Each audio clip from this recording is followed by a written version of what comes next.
देखिए हर खबर यहीं पर, सब्सक्राइब कीजिए TV9 भारतवर्ष।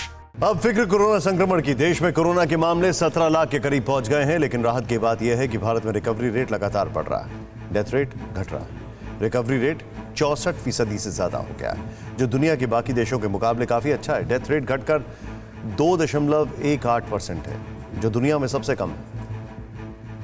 इस बीच हालात पर चर्चा के लिए केंद्रीय स्वास्थ्य मंत्री डॉक्टर हर्षवर्धन ने ग्रुप ऑफ मिनिस्टर्स के साथ बैठक की, जिसमें 2 राज्यों पर सबसे ज्यादा चर्चा हुई। एक है दिल्ली और दूसरा कर्नाटक।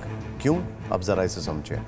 कर्नाटक में 1,18,000 से ज्यादा कोरोना संक्रमित मिल चुके हैं, लेकिन रिकवर सिर्फ 47,000 हुए हैं और यहाँ का रिकवरी रेट 39% से थोड़ा ज्यादा है, जो देश में सबसे कम है। कर्नाटक को लेकर एक और बड़ी चिंता पैदा करने वाले आंकड़े ये भी आए हैं कि यहाँ सबसे ज्यादा प्रभावित बेंगलुरु में 65% संक्रमितों की मौत अस्पताल पहुंचने में देरी से हुई। 1 जुलाई से 28 जुलाई के बीच जुटाए गए आंकड़ों के मुताबिक इन 65% लोगों में से 55% लोगों की मौत अस्पताल में दाखिल होने के 24 घंटे के अंदर हो गई।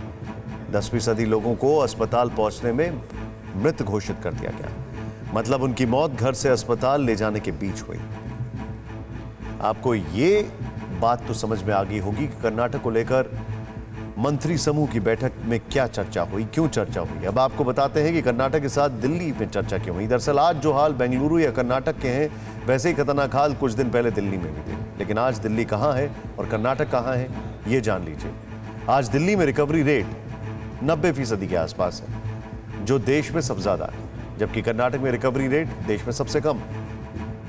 यह इसलिए मुमकिन हो पाया कि दिल्ली की कमान केंद्र के हाथ में आने से ज्यादा जोर इस बात पर दिया गया कि मौत की संख्या को काबू में कैसे किया जाए, और इस पर काम हुआ।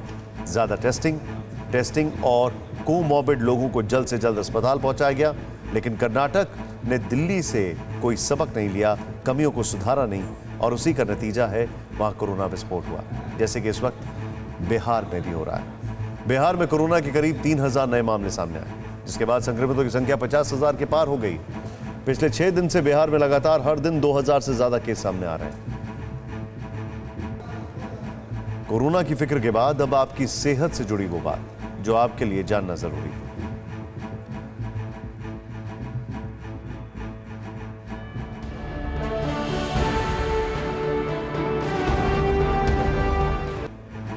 कोरोना काल में संक्रमण का डर, लॉकडाउन, वर्क फ्रॉम होम का बुरा असर लोगों की दिमागी सेहत पर पड़ रहा है। लेकिन इस बीच वैज्ञानिकों ने एक रिसर्च के बाद वो तरीका सुझाया है जो न सिर्फ आपकी दिमागी सेहत सही रखेगा, बल्कि आपके दिमाग को 10 साल जवान बना देगा। इंटरनेशनल जर्नल ऑफ जीरियाट्रिक्स साइकियाट्री में छपी एक स्टडी के मुताबिक पहेलियां या पजल सॉल्व करना दिमाग को स्वस्थ रखने में बहुत कारगर साबित हो सकता है। रिसर्चर्स का कहना है कि जो लोग ज्यादा अधिक सुडोकू और क्रॉसवर्ड सॉल्व करते हैं, उनका दिमाग उतना बेहतर होता है। 19,000 से ज्यादा लोगों पर हुई रिसर्च में पाया गया है कि जो लोग पहेलियां सॉल्व करते हैं, उनका दिमाग 10 साल कम उम्र के व्यक्ति जैसा काम करता है। एक्सपर्ट्स के मुताबिक आपके दिमाग को या तो पहेली या किसी दूसरे तरीके से चुनौती देनी चाहिए, जैसे कोई नई भाषा सीखना। ऐसा करने से दिमाग को व्यस्त और तेज रखने में मदद मिल सकती है। TV9 नेटवर्क 5 भाषाएं, हिंदी, तेलुगु, कन्नड़ा, मराठी और गुजराती। 48 करोड़ इंप्रेशंस। देश का number 1 news network TV9 network.